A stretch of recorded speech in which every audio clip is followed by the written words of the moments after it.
Greetings, peace, and blessings. Alafia, divine all blessing. I am because my creators are all powerful, open, and receptive to all that operates for my good here and now in this divine moment in time space. I am without beginning or ending. I am eternal, all powerful. I am endless. You are now sitting live with the DivinePrince and always an archive at your leisure and convenience here on YouTube Live. Pan-African spiritualist, practitioner, and advisor, Alagoon, Oloye, Hoodoo, Obeya, Bakua, sharing with you in all things spiritual, mystical, metaphysical, cosmic, evolutionary, revolutionary, healing, and holistic from a Pan-African Hoodoo, world spiritualist perspective, understanding that all is truly and indeed a blessing. If you just see beyond the veils, for it is all just an illusion and a test of one of the greatest divine mysteries of this life cycle. This is my constant prayer, my mantra, affirmation, reverberation, reiteration, and it is my ever-living reality. It is crucial to the very foundation of my understanding, my being, my walk, my works, my demonstration along this divine, all blessed life path and journey. It is how I, the DivinePrince, make sense out of all that we are challenged with here in our daily existence on Mother Earth. And it is my personal place of power and understanding.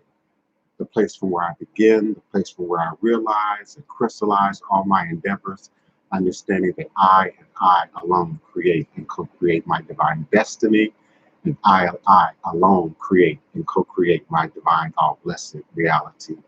And so it is. Ashe. I greet each and every one of you individually, but also collectively as a community, as a family, as a participant in this square circle of gods and goddesses. I invite your participation. I invite your questions. Please type your questions in all capital letters. It'll make it a little bit easier for me to read the scrolling chat to the side of the screen. I want to talk today about voodoo. And versus is a bit of a misnomer because voodoo is not always in direct opposition to business, particularly when we talk about religion. And that's a controversial topic, particularly in today's space. We live in a day of I am spiritual and not religious. Yet we act in faith. Faith, F-A-I-T-H, when it comes to what you do, what you say, what you believe, what you choose, which is a very Christian Islamic platform. And I'm not here to judge. I'm here to bring clarity to the issue. So let's start with what voodoo is and is not, particularly in the context of this conversation. Voodoo, in the context of this conversation, is an umbrella term. I could say ATR, traditional African-based religious systems. So that would be a Kan, Fan, Ebe, Igbo, Yoruba, etc. That would also include the past that exists within the diaspora. Kandable, Lukomi, Palo, Santeria, Voodoo, whether you spell it with 4 O's or 3 O's, etc. So voodoo is an umbrella term, particularly in the context of this conversation, for sacred, traditional, indigenous practice. Okay. Voodoo business has to also be clarified because some of you in this day of I am spiritual and not religious interpret that to mean there are no rules, there are no protocols. I do what I feel, I do what I want, I do what the spirit says, and that is not what voodoo is. Voodoo is an ethno-cultural practice and experience going back to the motherland, predating the Middle Passage, predating enslavement. And many would say it is the oldest organized religion in the world once you understand what voodoo is. When you understand what voodoo is, then Kemetic science makes much more sense to you. Egyptian mythology makes much more sense to you when you understand what voodoo is, what a libation is, what an offering and a sacrifice is, what a ceremony is, what a ritual is. Now, in today's context of voodoo business, we have stores, Botanicas, fortune tellers, readers, psychics, tarot practitioners, all of which I may demonstrate at some point in time along my journey and along the crossroads of the journey that you intersect with my demonstration, whether that's here in this space or in a blog or somewhere else on the internet. But let's be clear, voodoo is a religion. It's a religion. It's an organized, structured religion. There's hierarchies within religion. There are protocols within religion. There are traditions that are passed down, not just because of faith,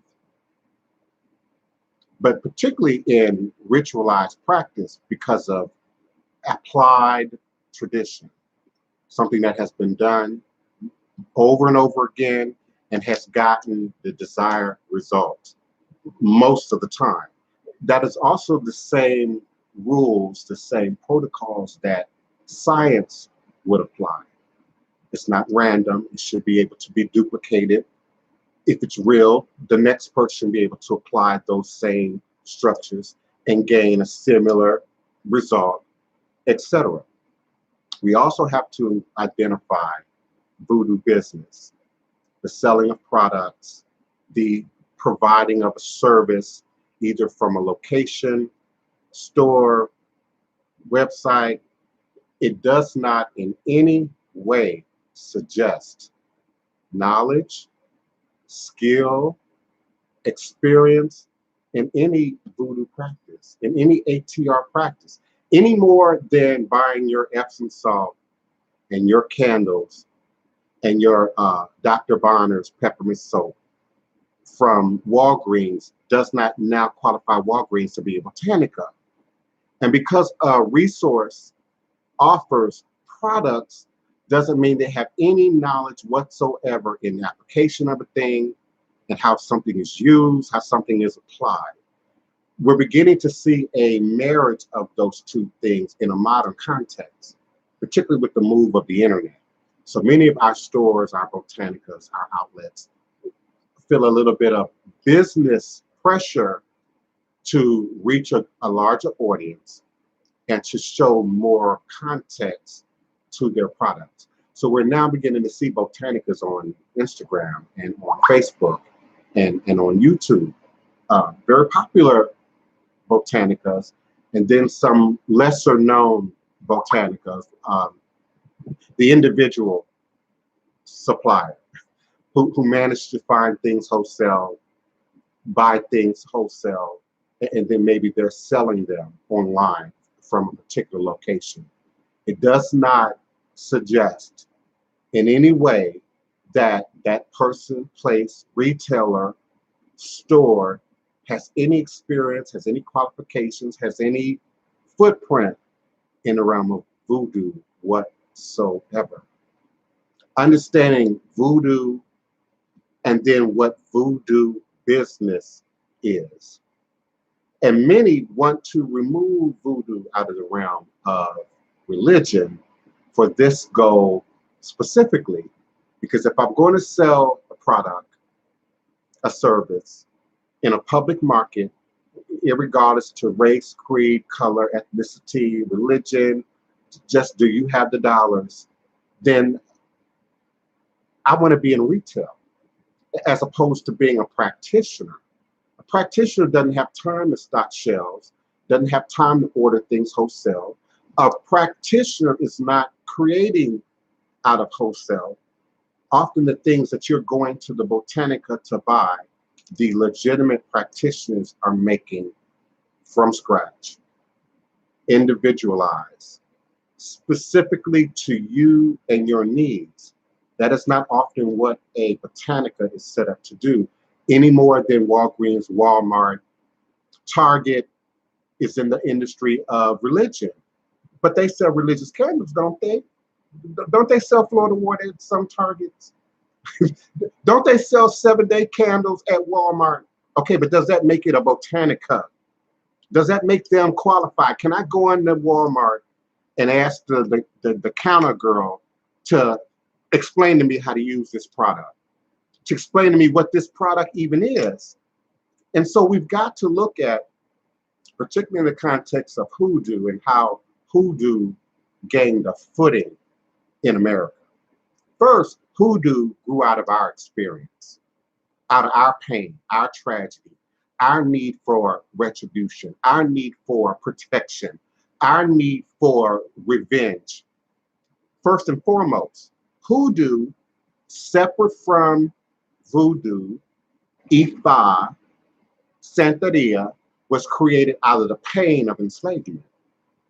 It was further promoted, marketed, moved forward in terms of business in the realm of music, particularly blues music. And some of us in this room are familiar with the variety of voodoo-oriented, hoodoo-oriented, root work-oriented, conjure-oriented presence, footprint in the realm of Black American music, particularly blues. It does show up in jazz and some other forms, but particularly blues. Then there's a time that we move from Big Mama, Grandmama, Uncle John, Papa so-and-so to the commercial outlet. There were no commercial Botanicas in the 40s, in the 50s. I dare say in the 60s. You might have found a hippie joint in the 60s that sold incense, sage, rolling papers, pipes, tie-dye product, but there weren't Botanicas then. And I realize I'm a little bit older than some of my audience, some of you, but many of you know exactly what I'm talking about. There weren't Botanicas really until the 70s and then moving into the 80s. And they were actually on a decline in the 80s as we moved into a more Reagan-oriented, commercialized, capitalistic label, designer label direction in society. I remember when we went from bell bottoms and, you know, lowriders to suits and ties in the 80s. I'm trying to think of some of the music acts that were out then, like Earth, Wind, and Fire, who went from a very earthy, Afrocentric look to a more cleaned up, tailored look for the 80s. That was what was in fashion. That was what was in trend. And so the Botanicas went on a decline in the 80s. However, in the 80s, resources, access to money, access to travel, and the knowledge of travel to Cuba, Puerto Rico, Brazil, many places south of the border, there was a resurgence now of the practice, the religion of ATR. And so people were becoming concerned about initiating properly, titles, being crowned correctly, having a lineage that they could draw a line back to. You ask a legitimized Cuban practitioner of Lucomi or Santeria, they're going to tell you who their parents were, who their parents' parents were, who their parents' grandparents were, as it relates to not only their blood lineage, but their footprint within the traditions. And as I've said in many previous shows, that often has not been available to the African American or necessary until modern times, the internet. Because now everybody's on the internet, and particularly if you remember Yahoo 360 days, MySpace days, you know, when ATR was really new in social media. And there was a lot of bickering and back and forth and validating and invalidating who was what in these traditions. And in the background of that, many people sat back and started asking, where are the supplies? Where are the stores? Botanicas then regained popularity. Now we had, and may they rest in a room, we had F&F here in New Orleans. And many of you know about F&F, religious supplies, church candle supplies, whatever the accolades you put behind it. We all know F&F on Broad. F&F, if I'm remembering correctly, arrived in the 70s. Felix, may he rest in a room, had been in this community since the 70s. Also a validated practitioner of ATR, but also provided product, not only for your church candles, your Catholic church candles, but your Orisha candles, your Voodoo candles, and whatever else you would expect to find in a Botanica. But many of the Botanicas that we now see today, and even these that are our friends within social media, Instagram, Facebook, are relatively new in the concept of things. And in my opinion, I'm entitled to my opinion, right? Geronimo the Great. I'm entitled to my opinion. In my opinion, they show up because there's a need for product. People are desiring of product, but there's also still this gray area of ignorance where people don't know what they need and think they know what they need, but then don't know how to use it. You cannot buy Orisha at the store. You can't. You can't buy Voodoo at the store. You can buy a cast iron pot at the store. You can buy a machete at the store. You can buy a machete cast iron pot at Home Depot, Lowe's. That don't make it Ogu. That doesn't make it Orisha. That doesn't make it Loa. It doesn't make it anything but an item you bought at the store. And so if we don't make truth stand up as it should in our demonstration, then it allows space for imitators, perpetrators, outright fraudulent activities to go on in this realm that some of you unfortunately see as spiritual and not religious. And if we could just suck away some of the baggage that we have attached to religion and look at religion as something that we do religiously. Something you might go to the laundromat every Saturday. You might go to the laundromat religiously. You might shop at a particular store, a particular location, with a particular business regularly, religiously. Let's take some of the baggage out of religion. There's a way to do things, people. There's a way. And one of the sheer signs, purest signs that there's a way to do things is when we do things the way we always do them, the way we know how to do them, and don't get the results that we seek, but we don't stop and learn a different direction. Some rooms call that insanity, to do the same thing over and over again, expecting to get a different result, expecting to get a better result, and not getting it, but then hunkering down on your belief, hunkering down in your faith, F-A-I-T-H. Some of y'all scared of that word faith because it sounds like Christianity. And yeah, it is, but you have now brought that with you as baggage into ATR. And so if your belief is this candle that's got rainbows on it and it's got 7 African powers on the front of it, is somehow now empowered, you operating on faith. That's a product, beloved. That's a candle in a shop with a label on it. And some of my more tech-savvy audience know where to find those labels. You can find those labels. They can be purchased, they can be printed, they can be reproduced. It's a candle with some wax in it, with a brand on it.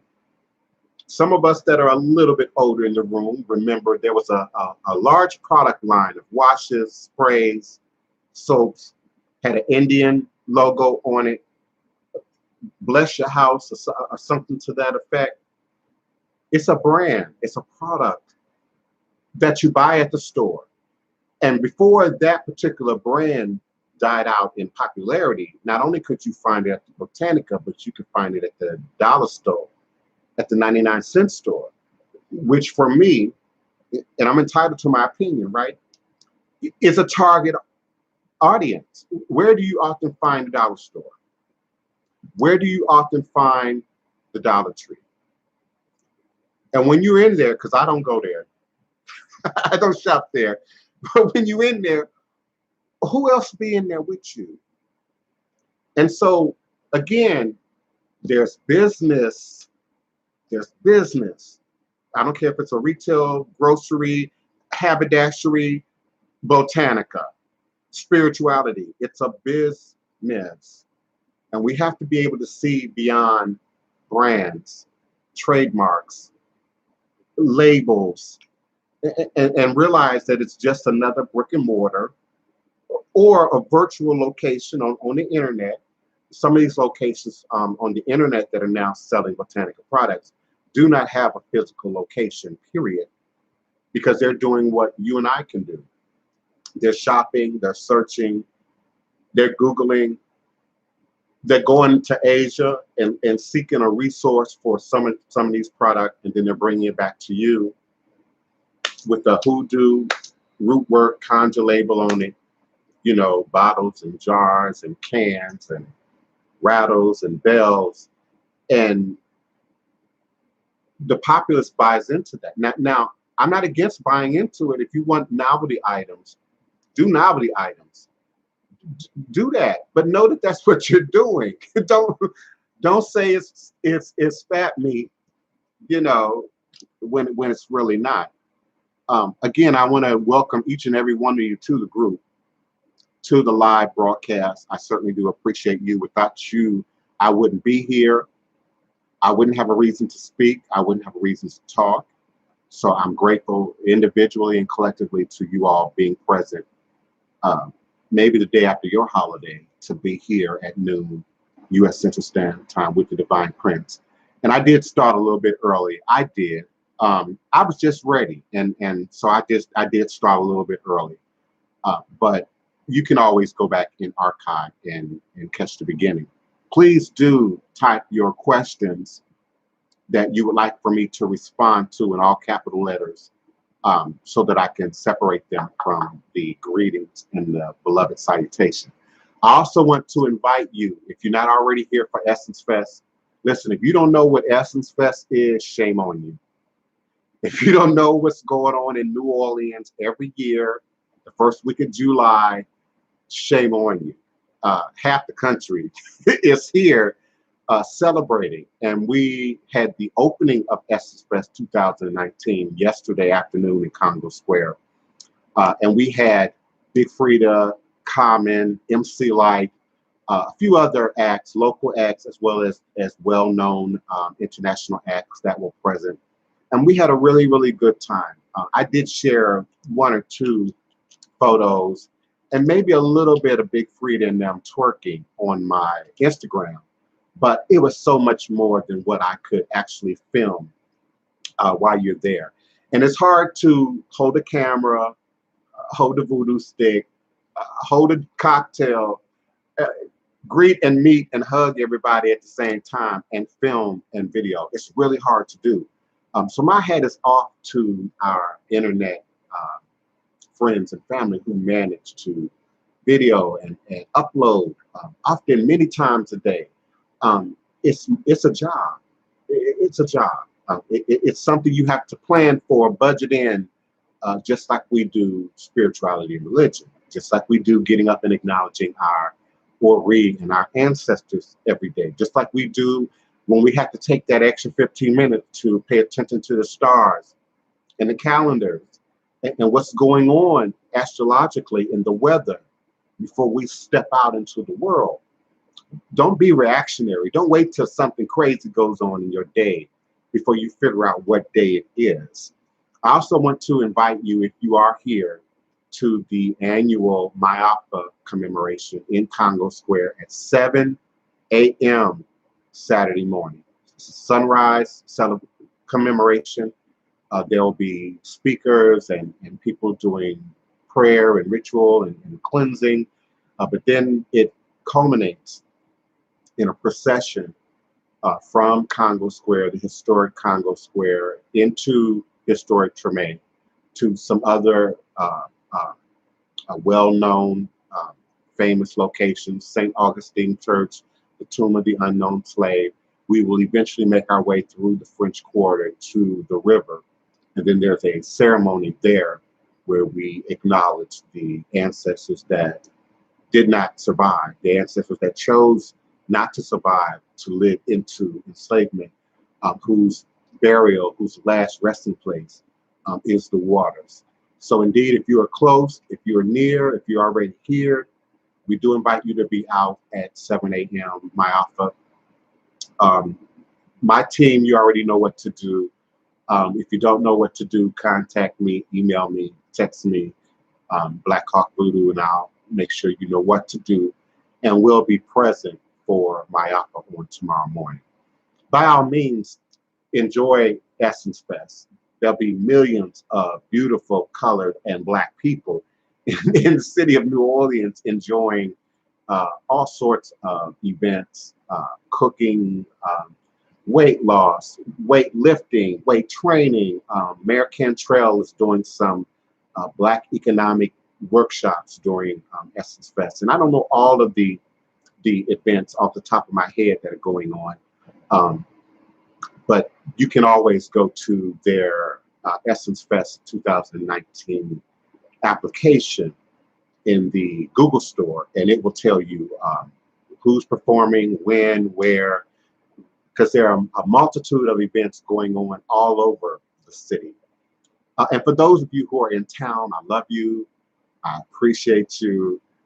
I'm honored by you, but you can't expect to get a last minute sitting with me. You just can't. You have to email me ahead of time. I'm way booked up for Essence Fest, way booked up. And even in the event that someone falls out of position in scheduling, if you're not in there, the next person in line is already taking that seat. So please don't be offended.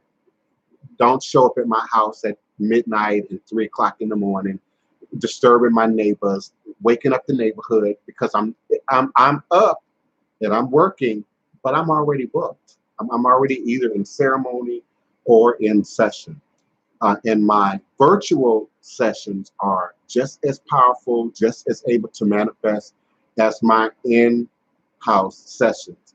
So even for those who can't get in to see me and Denise Augustine for our Sacred Stories tours, they're able to connect with us virtually. So you've got to email me, you've got to, and you've got to let me know ahead of time when you're coming, and to secure your place in order to get a session with me while you're in town, and particularly while an event like Essence Fest is going on. I also want to talk about a powerful African couture fashion demonstration that's happening. It's called The Cloth. It's called The Cloth. And it will be happening at the St. Claude Social Club. And The Cloth is a pop-up shop from a fashion designer from Trinidad. And his theme, his raison d'etre, his meme is ATR, Orishas, and traditional African culture as it shows up in the diaspora. I posted a few really nice photographs on my Instagram from yesterday that we took just randomly on the spot in the park to sort of give you a feeling of the flavor of the day. Essence Fest is about African couture. No one else says it. Let me be the first to say it. Not only is the city full of people, but the city is full of people representing African fashion. in any way you can imagine, from the summer dress to the full-on formal African couture. There are parties and there are art showings and there are events that happen throughout the course of the Essence Fest festivities. And there, if I'm not mistaken, is a fashion installation going on at Gallier Hall right now here in New Orleans for Essence Fest 2019. So if you've never experienced Essence, you absolutely need to experience Essence Fest. It is in no way like any other festival you've experienced anywhere else. Essence Fest is a unique New Orleans experience. I think I do see some capital letters. Let me lean in. You're asking about connections between Ifa and Voodoo.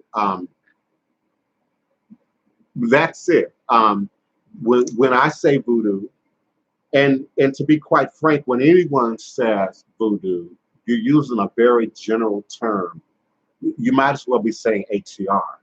You might as well be saying any indigenous practice as it emerged from the Middle Passage, which was greatly influenced by Western and Central Africa. So it's all Voodoo, whether it's Candomblé, whether it's Palo, Santeria, Maria Leonza in Venezuela, which has a woman who wears a crown, sort of like an Oshun, with an indigenous Native American spirit on one side and an African slave spirit on the other. It's all Voodoo. Ifa as a word linguistically is Yoruba. It's Yoruba. When you say Orisha, you're talking about Yoruba. Yoruba. Specifically, Yoruba. You're not talking about Igbo, Akan, Afan, Hausa, Ga, Igbo, which many of you might be. And if you have not done your DNA, you don't know. You don't know. As a culture, as a tradition, if I were Yoruba, and I am part Yoruba, some of you know that, I would want to promote my culture. And the Yorubas are the most literate ethnic group in America, if you didn't know. The Yoruba hold PhDs and master's degrees in numbers greater than any other ethnic group in the United States. I say that so that you understand that in terms of writing, publication, producing books, producing information that goes into great detail about Yoruba culture, they're prolific in doing that. You can't find as much information on the Ga, on the Fan, on the Hausa, on the Igbo. And even if you can, now you got to understand their language and the language that they speak in. The national language of Nigeria is English, if you didn't know. The state language of Nigeria is English. So they're able to put their information into books, into documents, into publication, or online. When you start looking at Voodoo specifically, and you're talking about West Africa, how many of you speak Creole? How many of you speak French? And I'm a little bit offended by how many of you have Facebook, Twitter, Instagram, access to the internet, but you've never used Google Translate before. I use Google Translate every single day because I'm talking to people in English, Spanish, Persian, Yoruba. All of these languages can be found already programmed into Google Translate, but you're not going to find FA in there. You're not going to find Ga. You're not going to find Akan. You're not going to find many of the ethnic groups and their languages that we associate with studying back to Voodoo. Because in Yanga, you, within your question implies study. And I've said it before on my show, it's no secret. If you want to know voodoo all the way back to its context, you have to know ethnic groups. So find an ethnic group list. I could be wrong, but I'm going to say there's maybe 200 languages and ethnic groups just in Nigeria alone. Pick an ethnic group and then start searching that ethnic group. Don't search ATR, don't search voodoo, don't search Ifa. Search, for example, Yoruba gods, Yoruba religion, Yoruba tradition, ancient Yoruba practices. And these are the books that some people are already falling away. Contextual books, university level books, theory books that people who are seeking a shortcut are not going to bother with. And that's where the meat is. Your newer books are only condensed versions of that. Something else that I like to do is when I get these books, I go straight to the back or the front or the bibliography. I look for the context, you know, the small print. Where was this quote pulled from? Where was this passage within the book pulled from? Do you pay attention to that? Even in Louisa Tesh books, she's got footnotes to other books, to other material. Even Gonzalez Whippler, she's got deep bibliographies, which can be accessed online. But it's going to require study. That's why I say there's no way around initiation.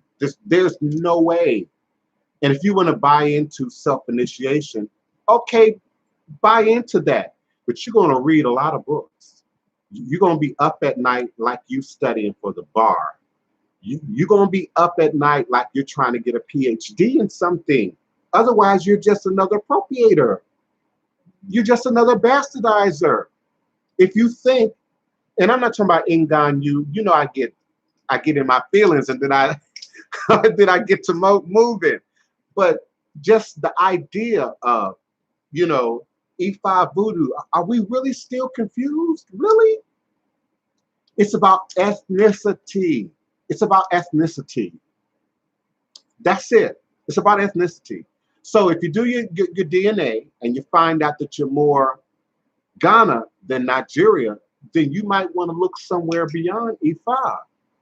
You might want to look at Akan or the God tribe, GA, or many other ethnic groups that also, because now you got to study history and geography because they move around. These artificial boundaries that the American politicians and the European politicians and the Eurasian politicians have put into place are artificial. And these ethnic groups have moved.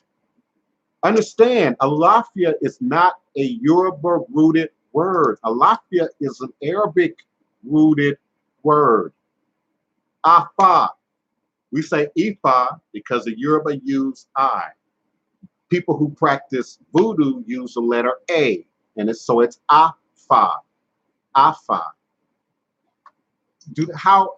If you understand linguistics, it's close to Arabic, to the trade route.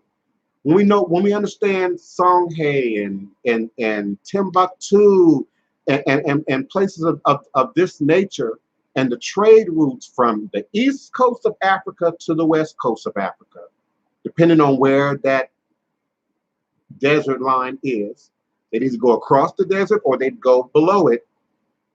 So too did the magical practices of the east into the west. If you understand the history, the root, the lineage, Ile Ife, Yoruba, they came from somewhere. The Ewe people, spelled E-W-E, we say Iwe, the Ewe people came from somewhere. Where do they come from? That's what you need to study if you're going to study your way into this. That's what you need to study. Now, when you do so, you're going to find that a lot of what you understand to be voodoo and even Ifa is very different.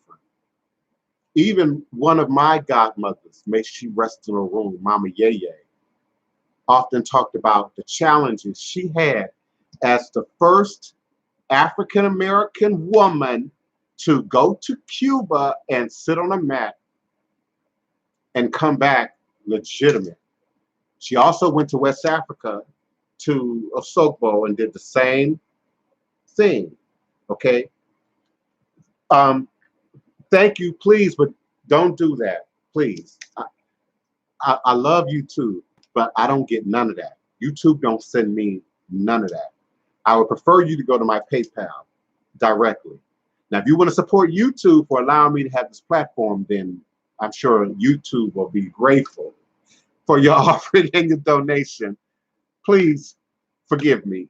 Please, I would prefer you paypal.me/the Divine Print. And Divine has 2 I's and 1 E.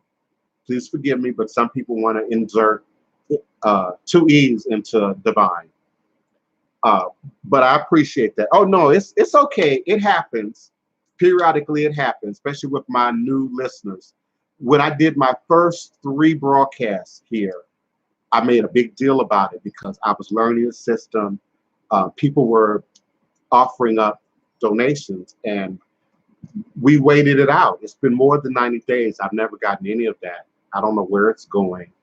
I don't know what YouTube is doing with it. And I'm not bashing YouTube, so don't cut my stream. I'm just saying I don't know where it's going.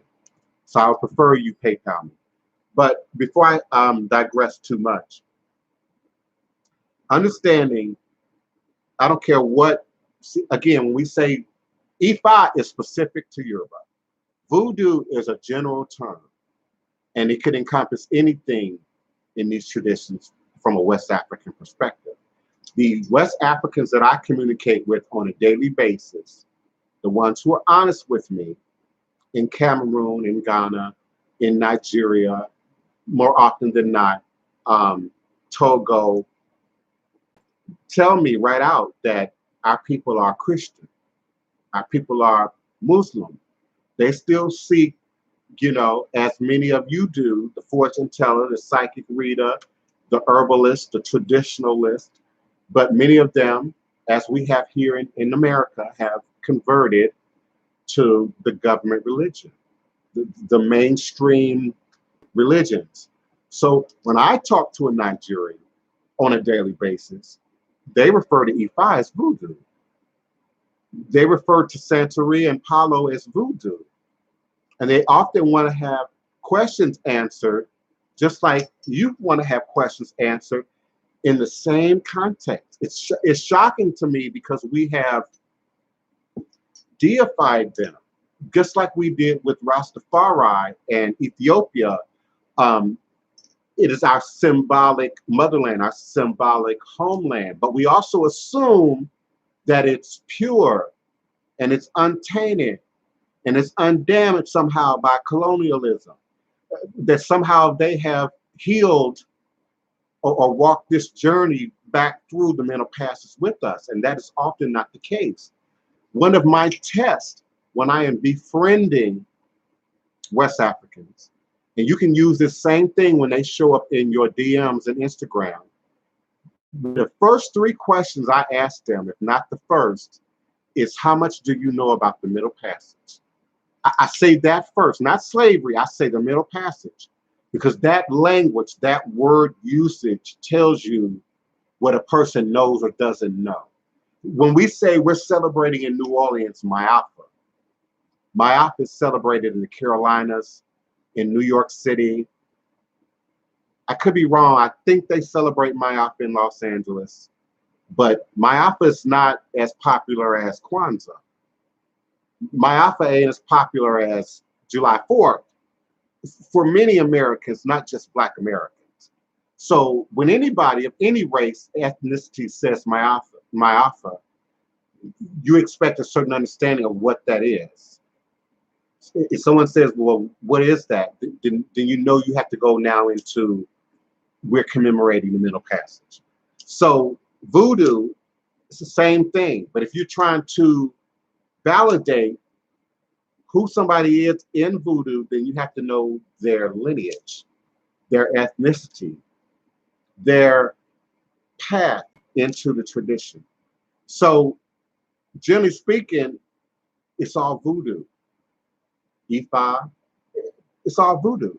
But if you want to get specific, if you're truly learning, if you're truly initiating into, if you're truly regaining dreams of home, Ziggy Marley, I love that song, Dreams of Home, then find out where home is.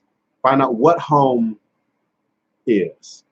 And then grow into your path that way.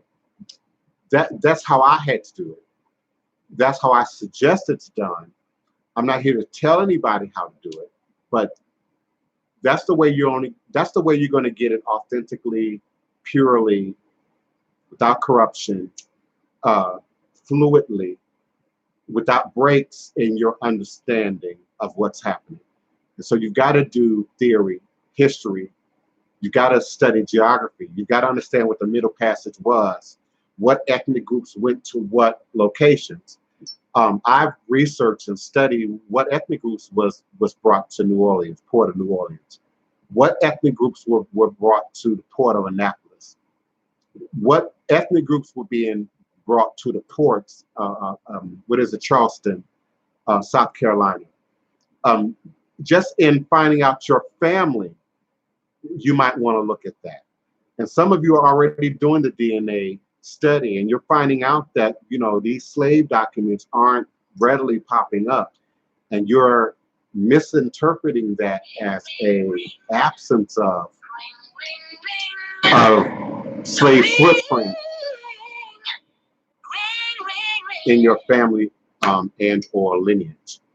And remember, we were chattel. We were not as counted as or as important as sheep or goat until very late in terms of the years of legal and even illegal enslavement. So just because you're not finding those documents yet in your journey through DNA does not mean that they're not out there somewhere. There's clear, defined missing time for many of us who are doing this work. And we share it amongst ourselves so that we can all be better educated about how to use this DNA information. But, you know, my simplest answer in Ghana is ethnicity.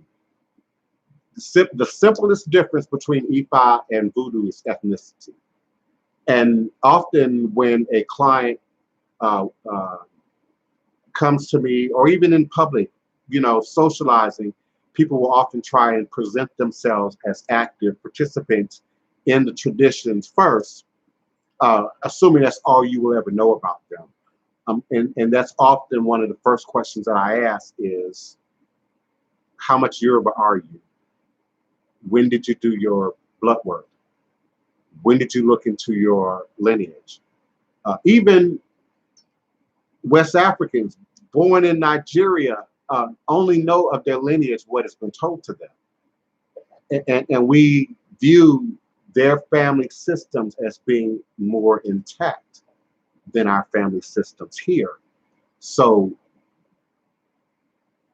the premise is the same.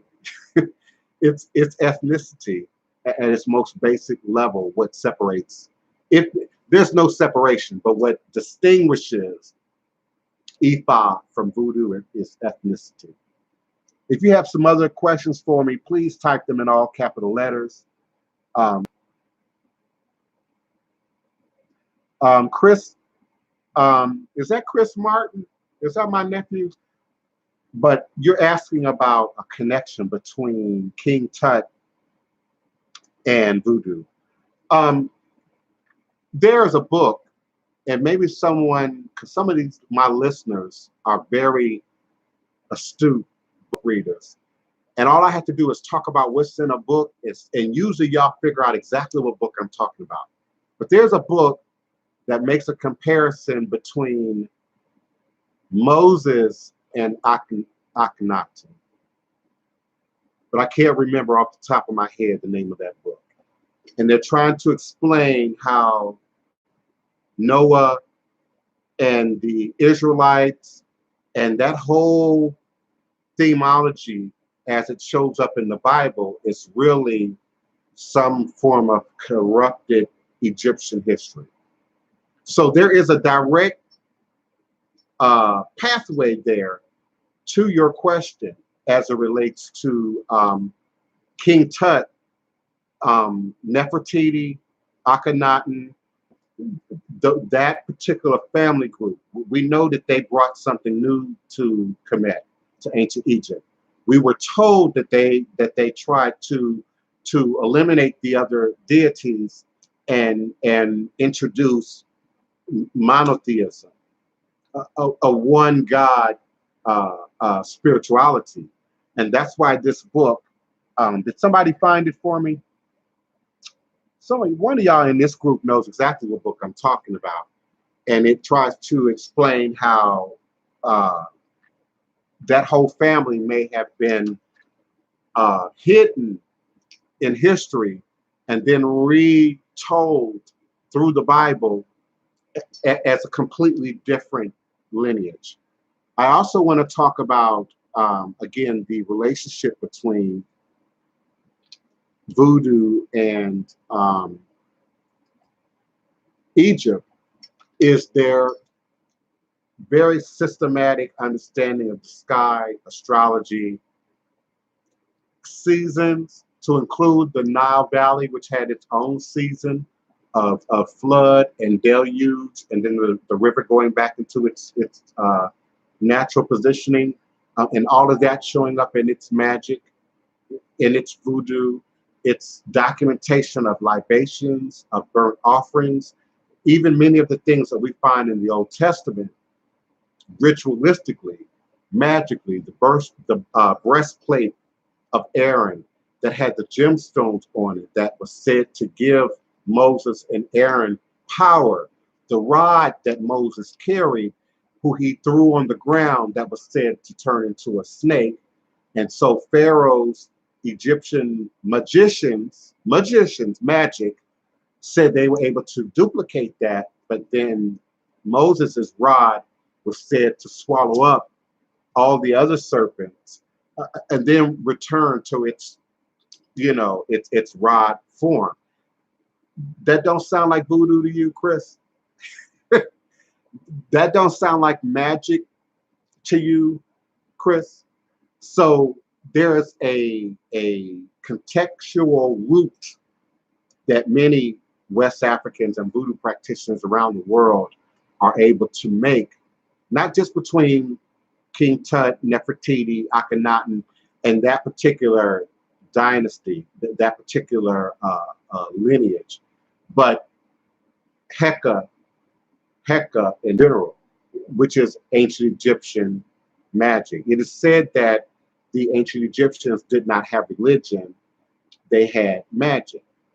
And so some modern day readers interpret that as they were anti-religious, or they were somehow outside of the framework of religion. I will agree with you in that they are not operating in the context of religion as it has been presented to us today, particularly in the last 400 years, whether you're talking about Judaism, Christianity, Islam, these main world traditions.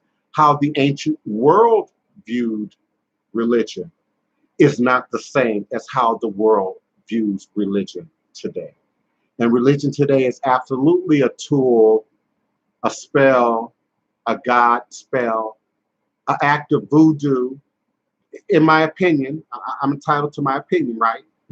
It's an act of voodoo, of mind control, if you will, and it has its purposes. Listen, if you're strung out, if you're on the street, if you're in an abusive scenario, if you're unemployed, and somehow God and religion, brings some gift to you, I understand how you would then embrace that. But you also have to understand that for the African being captured and kidnapped into enslavement, first we're being taken to the bowels of hell, to the bowels of hell. And so now you're looking for an out whether it be magical, spiritual, or religious. And as we, through generations, observe Christian overseers, Christian slave owners, Christian presidents, Christian politicians, Christian controllers of society, it's very easy, even under the course of a hypnotic spell, for people to then buy into that. Well, if I get saved and get the Holy Ghost and get baptized and wear an Italian suit and a tie and go to the big churches, then I too might drive a big car. And I too might have a big account. And I too might, et cetera, et cetera, et cetera. And so that's now being duplicated, mimicked in ATR, Voodoo, root work, conjure. And you can smell it in the ego in the post. I rarely post egotistical posts. I'm not saying I don't have ego. I'm not saying that. I'm human. I'm a skilled individual who takes pride in what I do. But I'm saying you never see me holding up piles of money. You never see me using sex to sell a product. Let me change your good luck. Let me magically fix things for you. Those are the same things, the Lipozane commercials and all the TV commercials you see at 2, 3, 4 o'clock in the morning, the same tactics that are being used. So don't then confuse that with what we do. Don't then confuse that with what maybe religion might be intended to do. Please bear with me. Somebody's beating on my door. So just give me 60 seconds, please.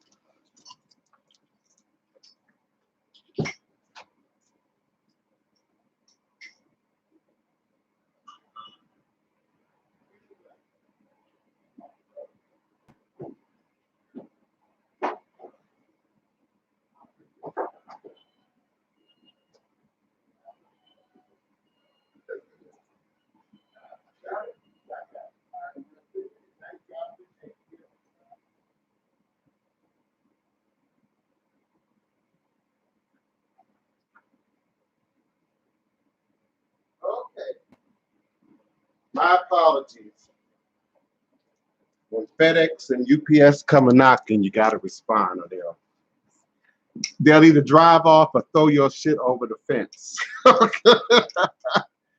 But y'all know how UPS and FedEx likes to do. So let me calm down off my rant and read some of the questions and comments and respond to that.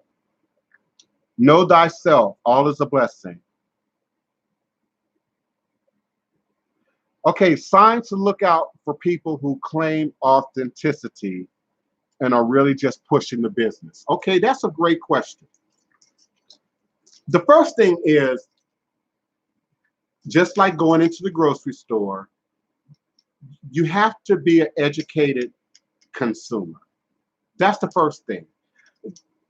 That's not easy, but it's not any more complicated in voodoo than, let's say, buying toothpaste. I mean, when's the last time you counted how many varieties of toothpaste are on the shelf at your local store?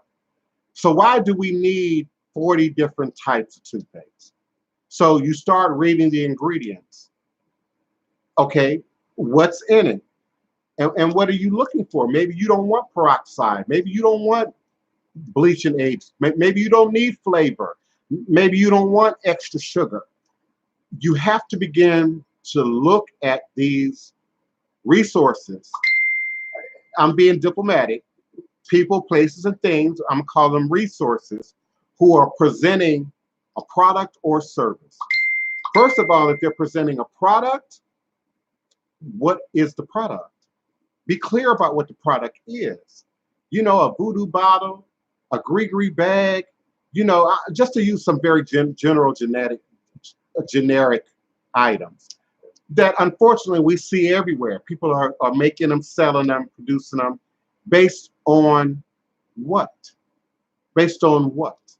So when you start talking about wholesale stuff, gree bags, voodoo bottles, potions, lotions, etc., then you're talking about something that is for retail value.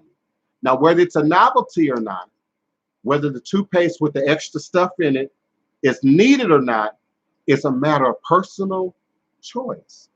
But you don't confuse your $8 toothpaste with your 99-cent toothpaste. We usually don't do that. If you got little girls, and many of you in this group do, and they like to wash the baby doll hair, are you going to give them your $40 shampoo, or are you going to give them your 99-cent shampoo to wash the baby doll hair with? So you've got to be just as specific as consumers. People who are often selling a products aren't offering a service. And that's why I early on used the Botanica as an example. Anybody can set up a Botanica. Anybody can open a 99-cent store. Anybody can open a dollar store. If you know where to get your vendors, if you know where to get your products, anybody can do that. But when you start talking about specialized stuff, just like you wouldn't call an 800 number, I got a pain, I got an ache, and then have them send you something in the mail. No, you're going to go see a doctor, probably a specialist. You're probably going to have examinations done. You're probably going to have certain tests done. You're going to have a diagnosis. And then the appropriate thing for your condition will then be applied. That's how it's done authentically. Ain't no such thing as we got wholesale gree-grees. Now, listen, I love New Orleans. I love New Orleans. I don't have a problem with tourist shop selling tourist stuff, okay? And using voodoo-themed names for it, okay? But as a consumer, you know the difference between Disneyland and the real world. You know the difference between a theme park and the real world. You know the difference between a novelty item and something that you're depending your life on, your children's life on, your housing on. And you're often putting yourself in a position to give your hard-earned resources over to people who don't deserve them, who haven't done any amount of study, experience, training, and you would never do the same thing if we were talking about pulling your tooth. You would never do the same thing if we were talking about some real physical condition. So if I look perplexed, it's because I am. You know, it's not that I'm naive, you know, and it's a little bit about my Asperger's, but I don't understand how easily it is for some of you to be so tricked. The guy who duplicated my profile couldn't even spell my name. And some of you gave hundreds of dollars to that guy. And that's between you and WhatsApp and Western Union, because I don't use WhatsApp for that. I use WhatsApp for social only. I use DM for social communications only, whether it's friends, family, or business. My gigs, they're not hiring us to do movies and TV and IM, DM. I don't do Voodoo business in IM, DM, WhatsApp, and certainly not with Western Union. You already know your money is going to a foreign country somewhere. You already know that. And often these people don't even have a face on these profiles. They got 8, 12, 15 pictures. And if there is a face, then there are 6 or 7 faces. And more than one race. And you don't know who owns the account. So you have to take responsibility for being more educated consumers. There's no shortcut around the work. Also, know thyself lineage. People who are practicing in this tradition have elders, have godparents. A very common story that I get, even as for clients, is, you know, I'm initiated, I got a hand Ifa, you know, I did Lave Ted, but my godparents died. You know, okay, so your godparent or parents pass away. Where's the rest of that house? Oh, well, then there's a problem. And oftentimes there is a problem. Sexual harassment, abuses, ego, competition. And so now you're out there with no guidance, but you've invested already into these traditions. But if you are investing authentically into this tradition, there's other people in line, other priests, other priestess, other elders within the tradition. So that's another way that we're not authenticating. We're also not authenticating because I often tell my clients when I'm hesitant, I'm being diplomatic. Because many of you are not even using your real name. Even in this space, and I get it, it's entertainment, it's fun and games, you want to protect your privacy, it's all kind of reasons that we use a variety of names and usernames online. But Geronimo, Uncle Glenn, Bonita, many other people who passed through the chat today will tell you I'm DivinePrince everywhere. I'm Voodoo Chief DivinePrince everywhere. Even on my license, my ID, Social Security. So again, if we're talking about authenticating people and they have a government name and their bank account and their credit is in their government name, but they Queen, King, God Almighty online and they offering you services, how now know thyself? How now do you protect yourself from that person? And a lot of these perpetrators don't want to use PayPal for many reasons. PayPal requires identification, particularly once you do business and you do business over a certain amount of time. PayPal is going to ask you to mail in that copy of that ID, Social Security number, or your PayPal is going to be linked to your bank. Your bank is going to validate your identity. So they will avoid PayPal to not have to validate their identity. Another reason to avoid PayPal is they owe PayPal money. They've done services, outrageous services for people in large quantities of money, and then you hit them with a chargeback and you can't prove your work. PayPal is going to give them back their money. PayPal is going to give them back their money. Now, that don't happen to me. I document everything from send me an email. It's one of the main reasons why I do send me an email. It's a legal document. You can put Fred Flintstone on there if you want to, but that IP address is real. And so as a legal document, if you dispute an activity, I'm going to back it up with documentation, communication, sometimes photograph and video, if that's necessary. So people will avoid PayPal because they owe PayPal money. They said they was going to be able to bring your man back for the low in 7 days, and it didn't happen. And you went back to PayPal and charged it as a retail experience, because many of them are operating as retailers, not as ministers of a religion, which requires documentation. And so PayPal is going to flag their account. And so then they get shut out of PayPal. Also, PayPal is not available in West Africa. So for sure, when you're being defrauded from West Africa, they're going to tell you they don't have PayPal, they don't have access to PayPal, and they're going to want to use MoneyGram or Western Union. So these are again ways to validate people in terms of business. There should be a footprint.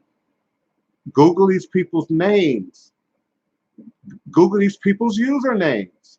There's a footprint. There are programs, some of you know it, that track every social media. So you can literally find out where every social media page I have, or you have, or anyone else has, if you just know what search to use. There's just too many ways to validate. So know thyself. I don't know if that's a general question or just a personal question. It doesn't matter. But they're just not. They're just too. They're just not checking.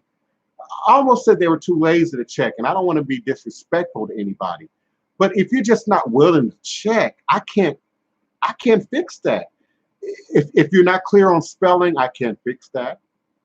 You can always, put the name into your search engine, see how many accounts come up in that name, how many faces come up with that name, how many branches lead off. My family is in social media, for God's sake. My brothers and sisters and aunts and uncles and nieces and nephews. And some of you don't even want your mama on your Facebook page because you might be saying certain things or posting certain things that might, get you in some kind of trouble. But me, there's no separation between me and the voodoo and my evangelical Christian parents. My mom is God and my dad is the devil, let me tell it. But they both know about the voodoo. All my brothers and sisters know about the voodoo. My nieces and nephews, who may actually be in the room, know about the voodoo. So it's not something that is masked anywhere.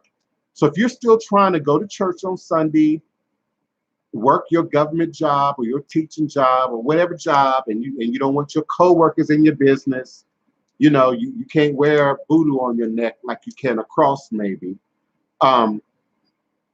So it creates a little space, where people begin to compartmentalize aspects of themselves and their identity. Some people do it with their sexual identity. They married, got a wife, got kids, but they're doing this, that, and the other over here and over there. And if you're involved in that, you know about it. The wife might not know, the in-laws might not know, but people are very good at hiding these other lives. What's real about me is what you see is what you get. And there's people in this group who've met me, who live here, who've come here and visited, will tell you I'm not pretentious at all. At all. Any weirdness you get about me is my Asperger's, which makes me very uncomfortable in public, period. But what you're getting is 100%. It's not fake, it's not phony. My language don't change in private and secret. I don't dress differently off camera. I don't dress differently when I'm working than when I'm doing. I am 100% all the time. So finding background on people today is very easy to do. I'm surprised at how many of you date without doing background on people because it's just too easy to do.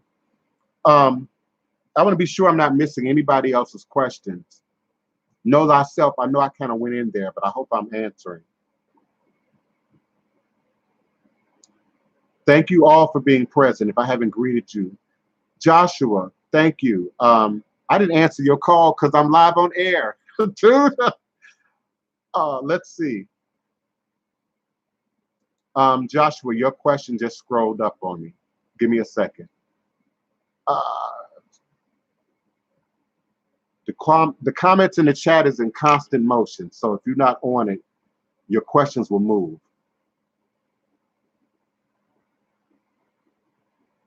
Okay, you're talking about indigenous people, Native Americans. Yes.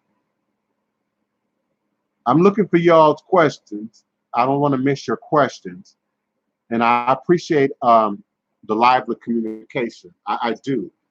Among yourself, I appreciate that. But your questions that you want me to answer while I'm on air, just type them in all caps and put them out there where I can see them, so that I can respond to you specifically and directly. Joshua, if there was a question, I'm missing it. I see your comment, but I'm not quite sure what it's in relation to. Maybe I should have answered your call live on air. And maybe that would help. But please do put your questions, your comments in capital in the chat so that I can see them and respond to them. And so that I don't just keep talking and ignore your question. You get J Fields. Yeah, okay, we are live on air, so people can hear you. Yeah, what was you gonna say? Nothing. No, I was listening to your live thing. I guess you was on live. I was like, damn, it's not on live right now. I'm interrupting some shit. Oh, okay, well, I'm still live, so I'm gonna hang up. Okay. Peace. So you get initiated first in 3 ways. I'm gonna start with geography. West Africa, Louisiana, New Orleans specific, and then Haiti. Okay. There is the Haitian branch of Voodoo. There is the, oh, forgive me. There is the 21 divisions, Dominican Voodoo. There is a Puerto Rican brand of Voodoo, and there is a Louisiana or Southern Black America brand of Voodoo, which has its Mecca in New Orleans. The superhighway was the Mississippi River. So things came in through the port of New Orleans and then made their way upriver to Mississippi, Tennessee, Missouri, etc. You have to initiate with a qualified practitioner. People don't like for me to say it. To some of you who don't necessarily know the history, it sounds egotistical to you, but I have the only documented initiation in Louisiana in the last 200 years. We know of Marie Laveau. We know of Dr. John. We know of many people who we have historically documented as operating in these traditions. But in the modern context, in terms of what is documented, what is in an archive, what has been filmed, what has been photographed, you're looking at it. There's no one else who can say that they've ever done an authentic initiation here and it's documented except for me. Except for me. Now, it's your choice to go to Cuba, to go to Puerto Rico, to go to Brazil, to go to West Africa. I do it here for the people. I do it here for you and for the people. Because of all the complications that we as African Americans have had gaining access, J. Fields, to these initiations. Rob Stone, I don't even understand your response. I don't like the use of bitch. And if you're willing to initiate into something under false pretenses, into something that's fake, then yeah, authentic, real practitioners are going to bitch. I don't like you using the word bitch because, well, for obvious reasons. What does a bitch have anything to do with this? We're talking about what's real and what's not, what's authentic and what isn't. And if you interpret that as a bitch, that sounds personal. It ain't got nothing to do with what's being documented in Xavier University, at Tulane University, at Harvard University, in West Africa. It has nothing to do with what is being documented as authentic in these traditions. We're not talking about witchcraft. We're not talking about black magic. We're not talking about ritual work. We're not talking about candle work. We're not talking about all the other stuff that people try and mix in the pot with voodoo. I'm not offended. I'm just being clear. I didn't block your message. YouTube did. YouTube felt that your bitch comment was a bit much, and they're giving me the option now to either remove it or to show it. So I'm just responding. That's all. And as I said before, you all are typing in small type. I can't see that. I can only see without putting my glasses on or getting up real close. I can only see what's in capital and what YouTube is flagging in the chat. So that's why I responded in the way that I did. No, I don't know of any authentic voodoo practitioners of any ethnicity, whether they be African American, Haitian, West African in the Philadelphia area. I'm not saying that there aren't Haitians there. I'm sure Haitians, just like any other ethnic group, move where they will. Americans move where they will. But it is not my knowledge. I have no direct knowledge. The lineage within voodoo is held very tight, even though it appears to be loosely constructed to people on the outside looking in. So, you know, for instance, Mambo Carmel is right here on the corner of my block, but I know who her godparents are. I knew who initiated her. I know what lineage she's a part of. I know exactly where in Haiti she comes from. And so I know then the people who associate with her, et cetera, et cetera. So that's what I'm using when I say, in terms of my godparents, my lineage, or other houses that I'm not a part of, but have been validated. I don't know of any in the Philadelphia area. There were a few surviving in the New York City area, but I can't speak of any specifically. No, not in that area. Um, yeah, everyone doesn't practice the same, beloved, just like everyone doesn't practice Christianity the same, or everybody doesn't practice Islam the same. And in this space, particularly this space, many come for the information, for the truth, because they're trying to make sense of what's real and what's not real. So often, the information is to correct, is to bring balance. People who are looking for me to burn candles and practice voodoo right here on the camera, that's not real. That's not real. I've done that. I did that for American Horror Story. I did that for Terrence Howard, Fright Club. I'm doing it for The Purge. Okay, that's acting. That's performance. A sacred ceremony, a sacred ritual, a sacred practice, even divination. Now, we've seen in YouTube West African divination filmed, real West African divination filmed while it's happening. The Babalawo's on the ground, the chicken here, goat there, client, tourist, camera. The real thing is being filmed. We have friends and partners who post Haitian voodoo ceremonies. One of my favorite is Brother Charles from Haiti. Wow, we call him by another name. But he's in Facebook often, and he posts real Haitian voodoo ceremonies.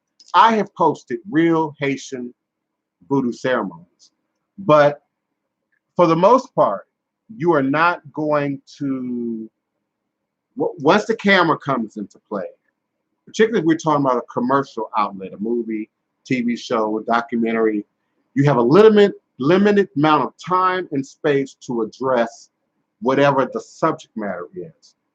And once you bring lights, cameras, makeup, direction, that's just like voodoo versus business. Now you're bringing the business of voodoo into context. And if something is going to be filmed, then there's certain rules to that. Even if it's a documentary, even if it's a fictional depiction like Skeleton Key, for instance, that has real elements of voodoo in it. Serpent in the Rainbow, which has real elements of voodoo in it, but it still has creative license. It's art, it's entertainment, it's to be seen, it's to be showcased. But real ceremony, you have to be present. You have to be in the room. You have to be a part of that process. And there are aspects of ceremony that are never filmed. There are aspects of initiations that are never filmed. Never.